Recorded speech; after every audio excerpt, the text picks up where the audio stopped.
Lalu kau mengatakan, ini yang paling membuat saya tidak respect dengan polemikus Islam dan juga seharusnya Kores ini.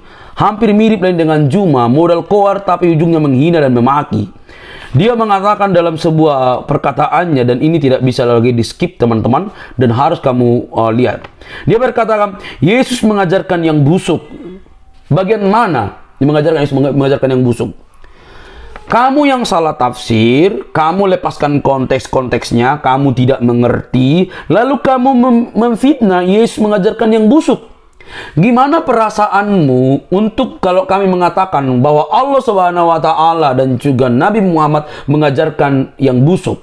Apa perasaanmu? Oke, kamu tidak percaya terhadap Alkitab, terhadap Yesus, terhadap Alkitab, lalu kamu korek-korek. Tapi jangan sampai dong mulutmu itu begitu kotor lalu berkata Yesus mengajarkan yang busuk.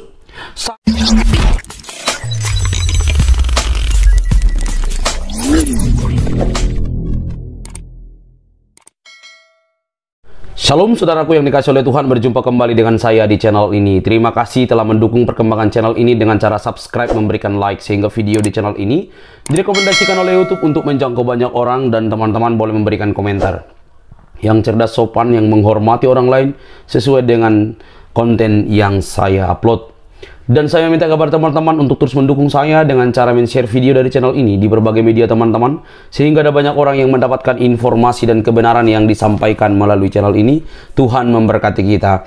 Terima kasih. Saudaraku yang dikasih oleh Tuhan, lagi-lagi saya menemukan bahwa Ustadz Kores atau yang sering menjadi penghujat kekristenan ini sedang memamerkan kebodohan di channel debatnya teman-teman, dan akhirnya saya menemukan dan saya coba dengar, dan kita akan bahas tuntas teman-teman sehingga tidak memberikan ruang untuk menipu orang lain dengan cara menafsirkan Alkitab dengan sembarangan. Ustadz Kores atau Kores Kristus ini teman-teman begitu gampang, licin bibirnya teman-teman untuk menafsirkan Alkitab sesuai dengan seleranya sendiri dan menyimpulkan bahwa Yesus itu mengajarkan yang buruk, Yesus itu mengajarkan yang busuk, Yesus itu difitnah teman-teman. Dan juga para pendeta katanya mendapatkan banyak uang dan bisa membeli jet pribadi. Semua pendeta katanya memiliki jet pribadi karena merampok jemaat, dan semua jemaat itu memakan arang. Tentu ini fitnah keji daripada seorang muslim yang sering membahas tentang Alkitab dan juga membahas agama yang rahmatan lil alamin, dan semena-menanya menghina, mengejek tentang ajaran kekristenan di luar ketidaktahuannya. Nah, bagaimana videonya teman-teman? Saya meminta kepada teman jangan skip supaya dapat informasi yang lengkap dan pembahasan yang lebih detail. Ini dia teman-teman videonya. Bukan, mana dalilnya? Ukuran batunya harus kecil-kecil. Kalau kamu buka hadis tadi, nggak ada itu di Al-Quran. Itu karang-karangan manusia. Mana ada karangan Tuhan? Terima kasih. Ya, saya mau tegaskan lagi tadi. Apa beda habis waktunya Tante Uti. Sudah ya, dimanfaatkan. apa beda Tuhan dengan hantu kalau gitu? Silakan. Itu ya, saja. Silakan dari pihak Muslim menjawab dengan paripurna dan bantah. Ya.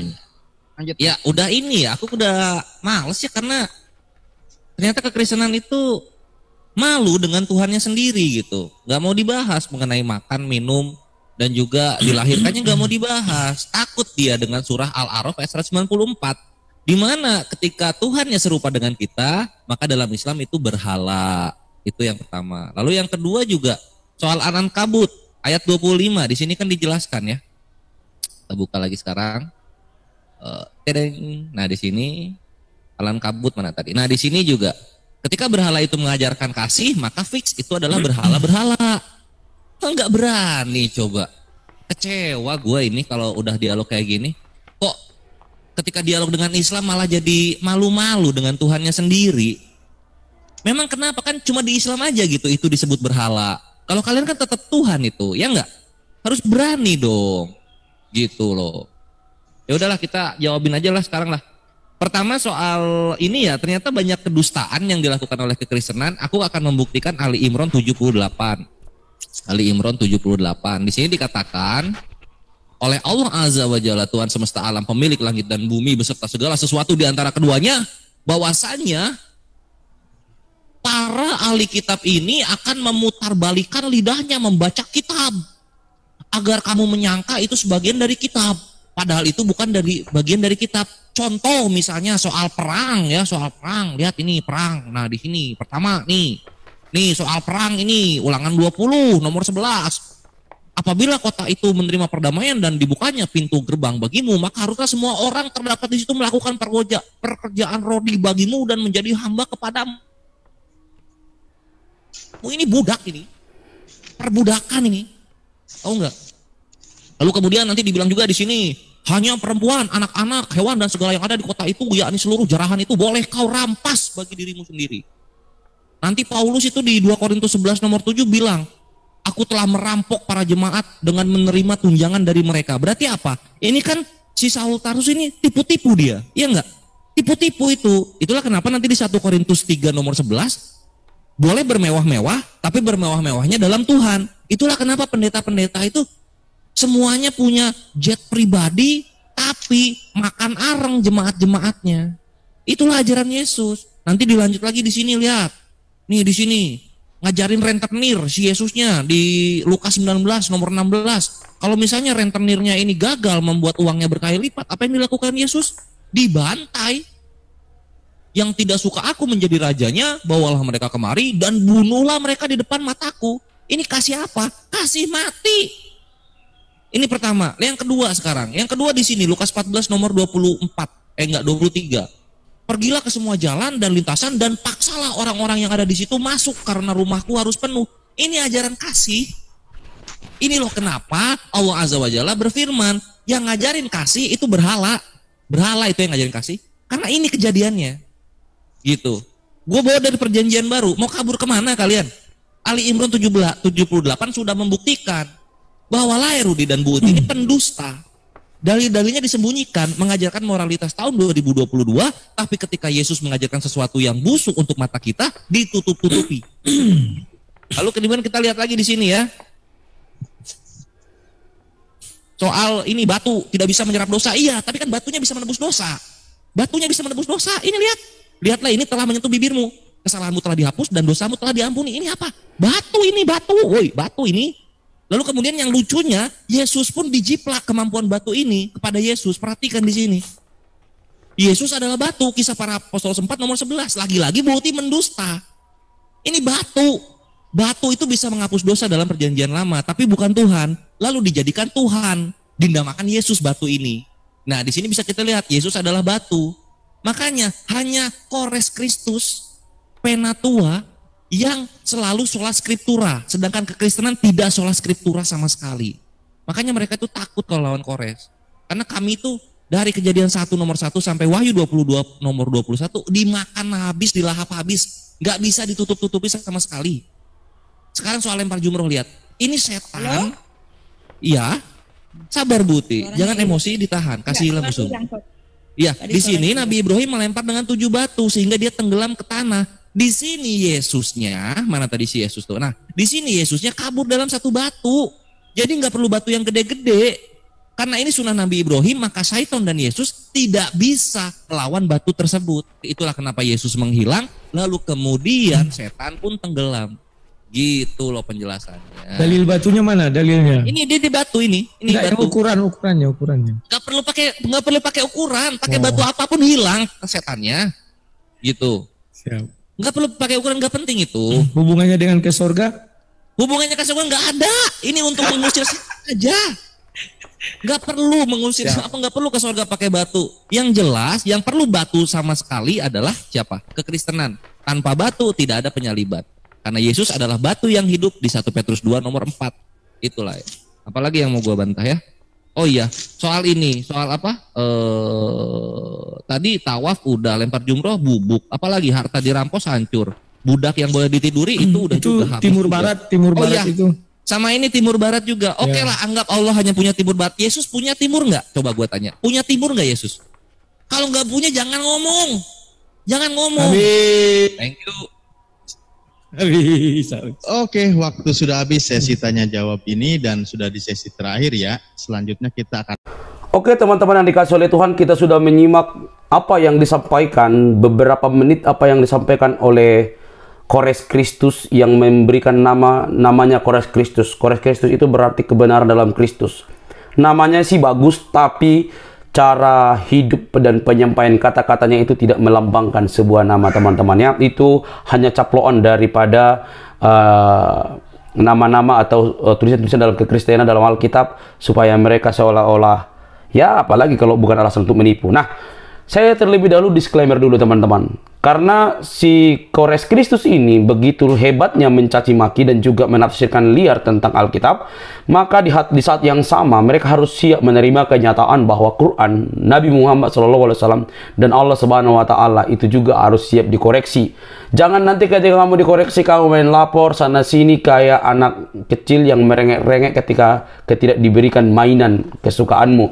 Jadi kamu harus siap menerima kenyataan bahwa ketika kamu menafsirkan Alkitab dengan sesuka kepalamu, maka kamu juga akan menerima kenyataan bahwa sesembahanmu pun akan diobrak-abrik oleh apologetik Kristen, teman-teman. Nah, yang kedua, disclaimer, ini fitnah, teman-teman. Jadi saya harus menjawabnya dengan baik. Tentu juga menjadi tamparan bagi Kores Kristus, dan kamu berhenti memakai nama Kores Kristus karena itu tidak ada sangkut pautnya dengan agamamu dan Islam sendiri dan juga apa yang kamu bahas. Kamu terlalu sibuk membahas kekristenan tapi ilmumu tidak sampai di sana, lalu kamu mengklaim engkau mengetahui segala sesuatunya dan kamu paling sola scriptura. Mari kita lihat, teman-teman, apa kamu sola scriptura atau kamu hanya mengklaim untuk membodohi umat muslim dimanapun berada sama dengan Ustadz Juma, suaramu besar dan segala macam yang kamu lakukan. Kita masuk ke poin-poin yang dibahas oleh Kores Kristus, teman-teman. Pertama, dia mengutip daripada Ulangan 20 ayat 11. Kalau kita baca secara keseluruhan, ayat itu berbicara tentang hukum perang yang dinyatakan, teman-teman. Itu hukum perang, syarat-syarat berperang. Tapi di sana jika ada peperangan yang menimbulkan damai, tidak perlu diperangi. Ya, itu tidak dipahami oleh Kores Kristus ini. Dia hanya menyimpulkan bahwa ABC itu harus dilakukan oleh orang-orang saat itu. Berbeda dengan Nabi Muhammad SAW ketika menerima kenabian lalu dia memerangi suku-suku sekitarnya, bahkan merampok, teman-teman, ya. Itu bukan rahasia umum lagi. Bahkan ada satu suku yang di dekat penghunian daripada Nabi Muhammad ketika tidak mau membayar jizyah, maka orang itu pun diperangi dan budak-budaknya juga bebas untuk dilakukan apa sajalah. itu berdasarkan perintah Allah, bukan perintah manusia, tapi perintah Allah kepada Nabi Muhammad, dan Nabi Muhammad memerintahkan untuk memerangi.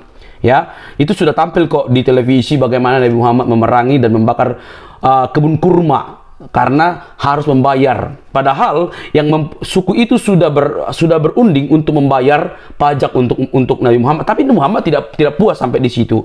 Dia harus mengambil seluruhnya, teman-teman. Nah, beda. Nah, soal budak, teman-teman, itu hal biasa. Budak itu dari dulu sudah menjadi bagian orang yang ketika berperang gitu. Muhammad juga seperti itu, banyak budaknya, dan budaknya juga ada yang gitu, ya kan. Jadi kamu tidak perlu memelintirkan ayat Alkitab dan kamu tidak melihat keseluruhan konteksnya. Jadi kamu tidak paham. Jadi kamu hanya menyimpulkan berdasarkan cara berpikirmu yang sempit dalam menafsirkan Alkitab. Nah, seterusnya ada fitnah kepada Paulus, ya. Ketika Paulus berkata dia merampok jemaat-jemaat untuk mendukung dia dalam pelayanan, ya. Jadi Kores Kristus ini memakai istilah ini untuk menjelekkan dan memberikan efek negatif terhadap para pendeta juga. Nah, dia berkata, makanya Paulus itu memakai istilah perampok. Jadi merampok itu ajaran Yesus, katanya. Nah, istilah merampok memang sepertinya kasar, tetapi itu wujud daripada perkataan Paulus, bahasa Paulus, bahwa ketika dia melayani, kata itu digunakan sebagai ungkapan untuk menunjukkan bahwa pelayanan Paulus itu disokong penuh oleh jemaat untuk mendukung pelayanannya dalam pemberitaan Injil. Jadi ada orang memakai istilah-istilah nampaknya itu kasar, tetapi bukan seperti itu maknanya. Makanya ilmu daripada Kores Kristus ini tidak ada, karena ilmu hermeneutiknya itu tidak seperti itu. Bahasanya itu loh belum tentu artinya merampok gitu. Tapi kenapa akhirnya ditafsirkan dalam lai seperti itu? Untuk membahasakan bagaimana Paulus ini dalam pemberitaan Injil disokong penuh dalam pelayanannya. Nah, dari situ tidak ada masalah. Tidak ada masalah ya, tidak ada masalah. Jadi si Kores ini tidak mengerti lalu menafsirkan sembarangan. Lalu itulah yang membuat dia mengutip 1 Korintus 3 ayat 11 teman-teman. Dikatakan di situ, boleh kamu bermegah-megah dalam Tuhan. Lalu ini menjadi fitnah keji daripada Kores ini kepada para pendeta. Dia berkata apa? Boleh bermegah-megah dalam Kristus, maka seluruh pendeta itu, semua pendeta memiliki jet pribadi, tetapi jemaatnya makan arang. Tepuk tangan untuk fitnahmu ini, tepuk tangan untuk kengawuranmu itu, Kores Kristus ya. Kamu harus berhenti. Kamu tidak paham dan tidak mengenal kekristenan. Kamu bilang semua pendeta pakai jet pribadi, mana? Buktikan. Jangan asal ngomong kau bodohi umatmu, umat Islam, gitu ya. Buktikan. Banyak para pendeta saat ini hidup begitu sederhana untuk melayani. Tidak ada saya lihat pendeta yang memiliki jet pribadi. Ya, jadi jangan sembarangan. Kamu itu tipu-tipu semuanya, menipu. Di saat yang sama kamu kerasukan dari jin gua hiro untuk berbicara sembarangan dan menafsirkan Alkitab sembarangan. Dan kamu fitnah. Dan itu kamu bilang itu ajaran Yesus. Kasihan sekali kamu. Itu ajaran Yesus kamu bilang. Jadi kalau saya misal mau membalikkan fakta, ya, mohon maaf kepada umat Islam karena si Kores ini sudah keterlaluan. Misal nih, misal Anda boleh berkomentar deh di kolom komentar saya. Bunuhlah orang, perangilah mereka di mana saja yang kamu dapatkan atau kamu lihat. Bunuhlah, bunuh, bom. Kalau begitu. Lalu ada orang yang mengatakan itu ajaran Allah Subhanahu Wa Taala. Kamu suka gak? Ya oke. Mungkin cara berpikirku keliru. Tetapi yang perlu kamu ketahui adalah ajaran Kristus tidak ada seperti itu. Karena ini memang tafsiran liarmu. Tafsiran liarmu. Dan itu kamu berikan dikonsumsi oleh umum. Dan itu tidak benar, Kores. Kamu harus bertobat itu. Nah ya, ada banyak umat muslim yang katakan, yang sering bom bunuh diri itu Islam. Ada juga orang tidak menerima kenyataan itu kan. Karena apa? Karena itu akan dikatakan oknum, kan begitu. Mengerti nggak maksudnya? Jadi kalau kita kutip dari bahasamu ini, kamu mengatakan itu ajaran Yesus, ini fitnah keji, bos. Jadi kamu kalau misalnya tidak mengerti atau kamu seputar berdiskusi, jangan sampai timbul fitnah. Karena itu akan menghantam dirimu sendiri, gitu loh. Ya, Muslim aja kalau dibilang hal yang negatif, nggak semua Muslim bilang, iya Muslim, enggak, itu oknum, pasti begitu. Kalau kamu mengerti apa yang saya sampaikan ini, pasti kamu akan berhenti untuk memfitnah kekristenan. Nah, selanjutnya teman-teman. Dalam Lukas 19 ayat 6, ya, kamu bilang mengajarin rentenir, Yesus mengajar rentenir. Ini kan kesimpulanmu lagi yang memfitnah. Kalau kita baca keseluruhan teman-teman, itu bentuk perumpamaan. Perumpamaan sering dipakai oleh Tuhan untuk mengajar para murid dan orang banyak saat itu untuk mempermudah apa yang disampaikan. Kalau kita baca kesimpulannya atau kita baca secara keseluruhan, sebenarnya perumpamaan tentang uang mina yang dikutip oleh Kores ini menunjukkan kesetiaan kepada Tuhan. Ketika dipercayakan uang mina dalam bentuk perumpamaan itu, siapa yang bisa melipat gandakan uang itu, maka itu bentuk kesetiaan kepada tuannya. Kalau dipercayakan misalnya 2, nambah 2, berarti kamu setia. Maka disimpulkan di ayat 17 dalam teks itu, kalau kamu setia kepada perkara-perkara kecil, maka yang besar juga akan disediakan bagimu. Jadi ini adalah perumpamaan untuk melambangkan kesetiaan kepada Tuhan, bukan seperti yang dikatakan oleh Kores ini. Kores ini langsung menyimpulkan Yesus mengajarkan rentenir, tidak hanya Muhammad yang pernah berkata kepada orang-orang pengikutnya untuk memerangi suku yang tidak membayar jizyah. Kamu harus paham itu. Yesus tidak pernah begitu. Dia hanya mengajarkan sebuah perumpamaan. Nah, lalu selanjutnya dikutip lagi dalam Lukas 14 ayat 23-24. Itu juga perumpamaan. Perumpamaan, pemaksaan kamu bilang ya, ini lagi fitnah dan fitnah dan fitnah. Memang kalau orang yang sudah kerasukan dan tidak apa-apa, nampaknya bahasanya itu halus tapi fitnah semua gitu.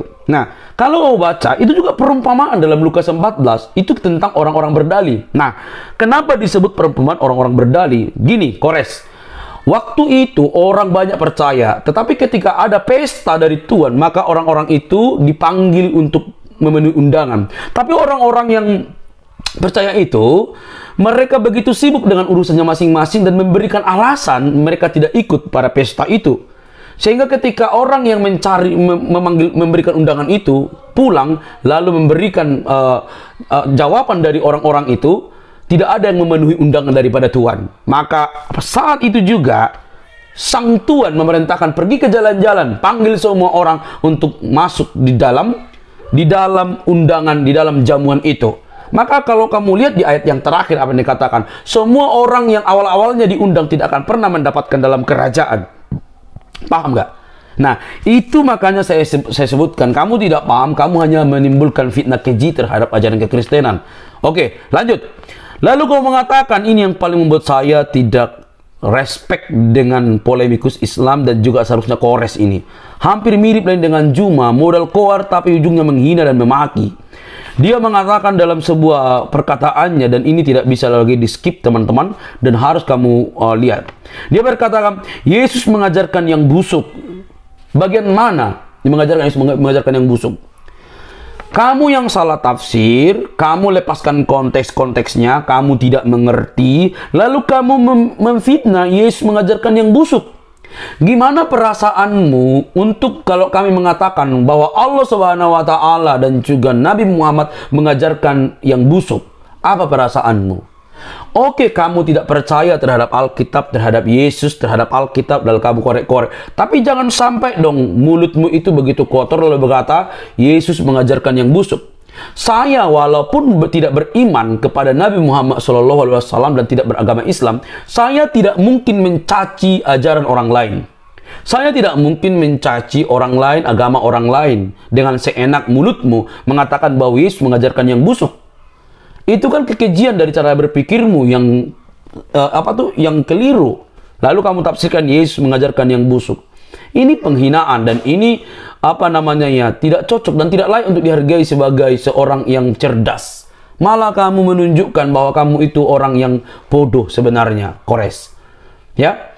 Saya rasa juga Muslim tidak senang bahwa ketika agamanya atau sesembahannya dihina sedemikian rupa. Pasti demo di mana-mana. Kan kebiasaan begitu. Tetapi kalian begitu mudah menghina orang lain dan sesembahan orang lain, apalagi mengatakan Yesus mengajarkan yang busuk.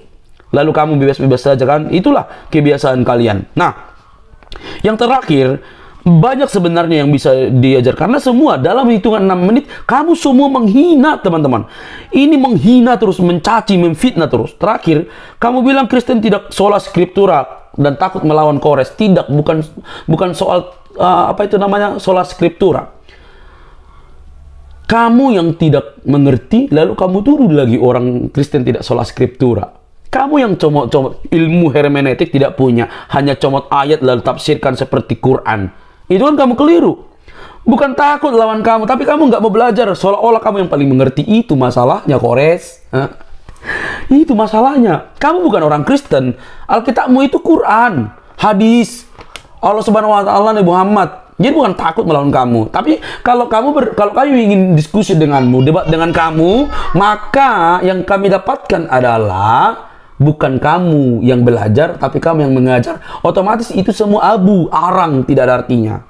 Oke? Nah, di sini saja kamu sudah selalu fitnah dan koar-koar, menafsirkan Alkitab sesuka otakmu. Fitnahmu keji kepada kekristenan termasuk kepada Yesus. Kamu mengatakan mengajarkan rentenir dan bau dan mengajarkan yang busuk atas ketidakpahamanmu. Dan banyak lagi teman-teman yang bisa teman-teman lihat dari kata-katanya, ya. Jadi tolong kamu berubah. Kalau kamu pengen berdiskusi dengan elegan tanpa mencaci maki. Kalau kamu tidak mengerti Alkitab, kamu wajib bertanya tanpa menjelekkan. Kamu boleh membahas Alkitab, silahkan, tapi jangan kamu memfitnah lalu menafsirkan tanpa ada datamu yang valid. Itu bahaya, ya. Itu memperkeruh suasana. Jadi teman-teman yang dikasih oleh Tuhan, mari nilai dengan baik. Ini merupakan tanggapan saya karena saya melihat si Kores ini sudah sangat keterlaluan membahas Alkitab, lalu mengatakan Yesus mengajarkan yang busuk, lalu menafsirkan sembarangan. Ambil yang baik, tapi apa yang saya sampaikan merupakan pembelaan saya terhadap iman saya yang disalahpahami oleh Kores ini. Semoga Kores kamu melihat video ini dan kamu boleh membahas Alkitab, tapi jangan sesuka hatimu. Karena kamu tidak mengerti apapun, kamu tidak memiliki ilmu hermeneutik untuk mengartikan Alkitab itu sendiri. Jangan lupa teman-teman untuk mendukung channel ini dengan cara subscribe, like, comment, dan share. Sampai di sini. Bye-bye.